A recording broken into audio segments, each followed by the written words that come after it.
Parabelo Live. Magandang umaga. Magandang umaga, Mark. Inaasahan ni Senator Ping Lacson na hindi mapapabilang si Justice Secretary Laila de Lima sa pagpipilian ni Pangulong Aquino na italaga bilang Chief Justice ng Korte Suprema. Ayon kay Lacson, kung istriktong susundin ang mga patakaran ng Judicial and Bar Council o JBC, extra pwera na dapat sa shortlist na binigay nito kay Pangulong Ninoy ang pangalan ni de Lima. Ito dahil may disbarment cases na nakasampa laban sa kalihim.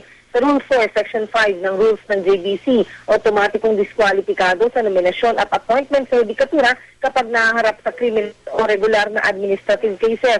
Sa ngayon, nakapetisyon na tanggalan si de Lima ng lisensya bilang abogada dahilan sa pagsuway sa PRO ng Supreme Court na nag-uutos na huwag harangin ng DOJ ang pag-abroad ni Congresswoman Gloria Arroyo. Kinasuhan din katiwalian si de Lima noong nakaraang taon dahil ipinatapon ang 14 na Taiwanese nationals sa mainland China sa halip na sa Taiwan. Dahil dito, kahit galit siya kay de Lima, sinabi ni Lacson na hindi na niya kailangang humasa sa mga nagpetisyon kontra sa nominasyon ni de Lima sa Korte Suprema. Matatandaan namang nagalit si Lacson kay de Lima dahil ipinilit noon ng kalihim na wanted pa rin si Lacson sa Docer Corbito double murder case, gayong dinismiss na ng Court of Appeals ang kaso laban sa senador.